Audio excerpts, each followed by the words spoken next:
Presiden Joko Widodo membantah pemilu 2024 mudah diintervensi. Jokowi berdalih pemilu 2024 bersifat terbuka dan seluruh kalangan masyarakat dapat mengawasi proses berjalannya pemilu.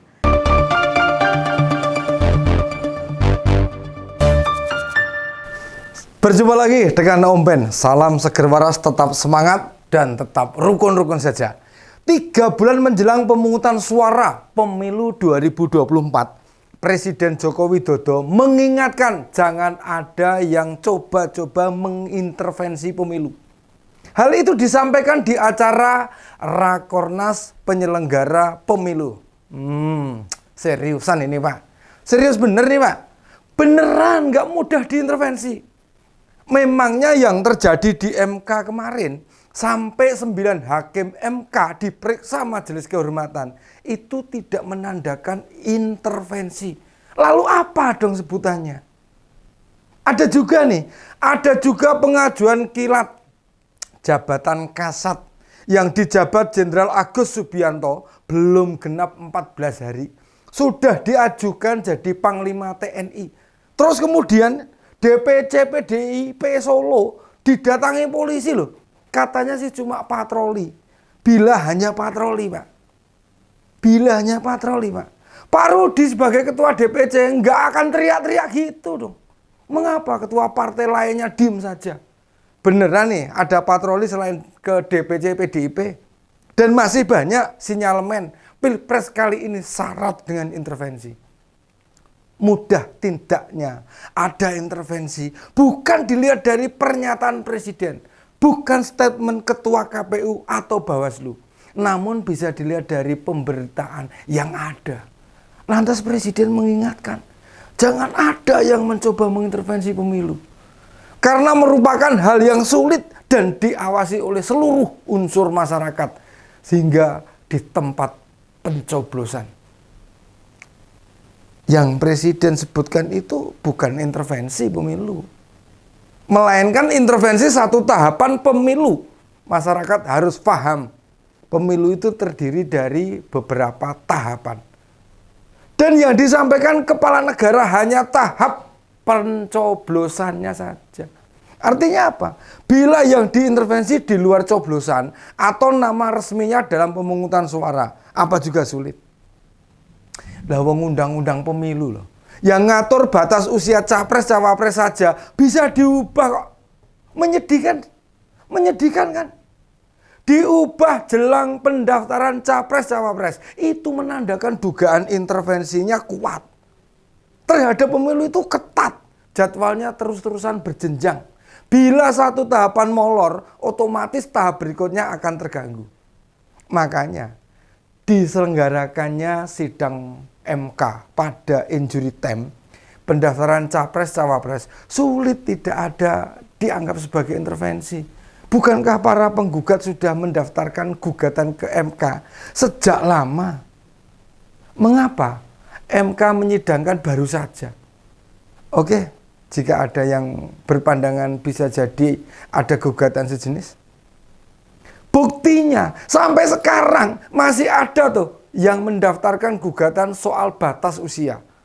Jadi, bila ada intervensi memangnya pemerintah bisa apa? Buktikan dong Pak Jokowi. Apa yang bisa dilakukan? Termasuk proses pergantian Panglima TNI sekarang ini. Dasarnya apa? Laksamana Yudho Margono dinilai banyak pihak bagus loh memimpin TNI. Mengapa diganti? Apa disebabkan tidak mau disuruh-suruh presiden? Sebagai prajurit, diperintah panglima tertinggi yang pasti hanya ada kata siap laksanakan. Doktrin TNI itu kan perintah, komando, dan kesaktian pada NKRI. Apa ada perintah di luar doktrin yang tidak dijalankan Pak Yudho? Makanya buruan diganti. Sudahlah Pak, bila menyampaikan sesuatu yang realistis saja. Kami percaya kok. Bila di hari pemungutan suara memang sulit diintervensi, kecurangannya minim. Termasuk bila nanti ada tuduhan tersistematis, terstruktur, dan masif. Bagaimana? Kecurangan di luar hari pemungutan suara. Sekarang saja rakyat sudah banyak yang teriak Mengapa pemerintah abai? Tidak mau mendengarkan. Logikanya, proses pemilu terutama saat pemungutan suara memang sulit diintervensi. Karena jika kita amati, tidaklah mudah untuk melakukan intervensi dan kecurangan itu. Karena proses pemungutan suara di TPS melibatkan banyak pihak. Ada kelompok penyelenggara pemilu pemungutan suara itu, KPPS, itu ada 7 orang di setiap TPS. Terus ada pengawas TPS. Biasanya 1 orang yang bertugas mengawasi baik pemungutan maupun rekapitulasi suara itu, Pak. Lalu 2 petugas ketertiban dan keamanan. Sudah 10 orang kan? Selain itu masih ada lagi loh, saksi-saksi dari parpol. Biasanya setiap parpol akan mengirimkan minimal 1 orang saksi per TPS. Belum ditambah pemantau pemilu, saksi calon DPD, media, serta warga sekitar. Saat rekapitulasi, suara pun mesti dibaca dengan lantang dan jelas. Supaya yang hadir bisa mencatat maupun menyimak. Rekapitulasi langsung ditulis di kertas plano. Plano itu, Pak. Di kertas plano. Besar dan disaksikan, yang ada di situ sing teko nang kabeh nonton. Berita acara ditandatangani dan dibagikan unsur-unsur yang berhak mendapatkan. Begitu selanjutnya ke jenjang yang lebih tinggi. Melihat proses yang detail serta berlapis pengawasannya, tidak akan mudah terjadi intervensi. Baik tujuannya mengubah hasil, menghalangi proses, atau tindakan negatif lainnya. Janganlah pernah berpikir intervensi proses pemungutan suara hingga pencatatan hasil, utamanya di TPS, hingga ke tingkat berikutnya. Bisa terjadi, akan sangat berisiko. Makanya jarang kita mendengar ada kasus komplain terkait pemungutan hingga pleno perhitungan suara. Memang hampir tidak bisa dilakukan sama sekali. Makanya agak aneh Presiden menekankan hal itu. Justru intervensi pemilu yang cetha welo-welo malah di luar tahap pemungutan suara, Pak. Itu cara menanganinya bagaimana? Bapak sendiri bilang nih, ASN mesti netral. Lah, Pak Jokowi sebagai kepala negara, anaknya mau maju pilpres, apa ya bisa netral? Prakteknya sulit kan? Wong indikasi ketidaknetralan Bapak saja disuarakan banyak orang lah. Sekelas generasi milenial saja berani bersuara. Kita, para pendukung Pak Ganjar dan Pak Mahfud, kecut mendengar pidato Pak Jokowi itu. Bicara tidak mungkin ada intervensi. Juga menakut-nakuti, jangan coba-coba intervensi. Lah bila negara yang melakukan, kami bisa apa? Demo. Nggak ada gunanya, Pak. Ngapain?